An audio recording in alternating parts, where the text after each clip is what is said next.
तो section A तुम लोगों ने देख लिया किस तरीके से सॉल्व करवाया गया है। अब बिना किसी देरी के हम लोग सेक्शन बी, सी, डी, ई, ठीक है, ये सॉल्व करेंगे। एफ तो देखो मैप वाला था, जो बताया था सेम है, एग्जैक्ट वही आया है। सबसे पहले बी को मैं तुम लोग को एक ओवरव्यू दे देता हूं किस किस तरीके से आंसर लिखने थे। बी में देखो तुमको ये बताना था कि इंडिया के अंदर अंग्रेजों के आने से पहले किस किस तरीके से ट्रेड होता था। तो मसाले बेचा करते थे, कॉटन बेचते थे, और अंधा गोल्ड के रूप में, सिल्वर के रूप में इंडिया के पास पैसा आता था, ठीक है।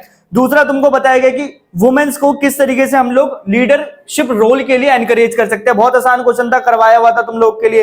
फिर बताया गया प्लानिंग की जरूरत क्यों है भाई रिसोर्स को मैनेज करने के लिए। बहुत आसान क्वेश्चन था, सारे करवाए हुए क्वेश्चन थे। जिन बंदों ने मेरी असाइनमेंट नहीं फॉलो करी थी उनका हो गया होगा भाई काम। अभी भी अगर तुमको डाउट है ना कि मैंने ये क्वेश्चन नहीं करवाए थे, जाके मेरी असाइनमेंट को देखो, 4 असाइनमेंट है, चारों को देखो, तुमको पता चल जाएगा।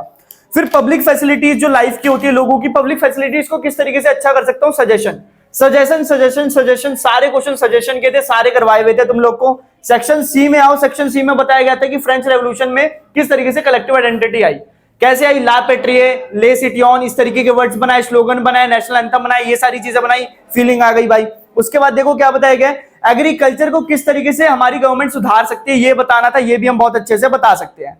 इसके बाद 1991 में ग्लोबलाइजेशन ने इंडिया को किस तरीके से अफेक्ट करा, बहुत सारी चीजें करी है। 1991 से पहले इंडिया ग्लोबलाइजेशन नहीं करता था, उसके बाद करने लगा, और उसके बाद इंडिया एकदम ऊपर चला गया, सारी चीजें बताई हुई थी।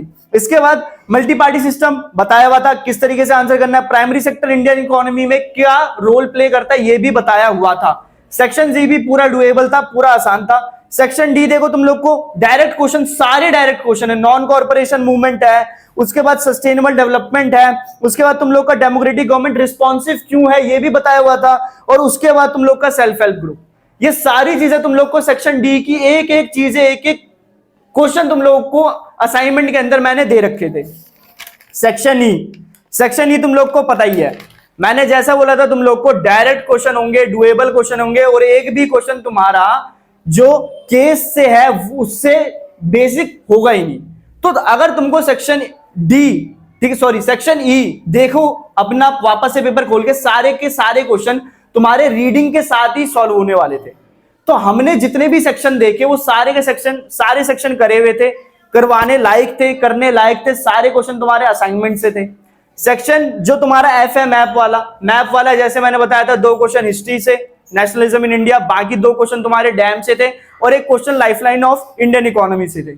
सारे के सारे क्वेश्चन करवाए हुए थे। मैंने तुम लोग को एक आइडिया भी दे दिया कि किस किस तरीके के क्वेश्चन थे, और किस तरीके से तुम लोगों को, अगर मेरे पे विश्वास नहीं है, एक बार असाइनमेंट जाओ, खोलो, सारे क्वेश्चन तुमको वहां मिलेंगे, ठीक है। अब तुमने देखो सोशल साइंस में जो करा, कोई दिक्कत वाली बात नहीं, अच्छा गया ठीक है, नहीं गया ठीक है। मैथ तुम्हारे हाथ में है, हिंदी तुम्हारे हाथ में, जितनी चीजें बताई जाएंगी ना उतनी चीजें करनी है। अब तो विश्वास हो गया होगा तुम लोग को। फालतू की अगड़म बगड़म छोड़ो, इधर उधर जाना छोड़ो, एक टीचर पकड़ो, खत्म करो, ठीक है। डरना मत, अभी भी टाइम है तुम लोग के पास, और अच्छे से पढ़ना चालू करो। बेस्ट ऑफ लक है आगे के पेपर्स के लिए, और खत्म करो यहीं पे अपनी सोशल स्टडीज और अपनी टेंशन। चलो मिलते हैं फिर बाद में, बाय।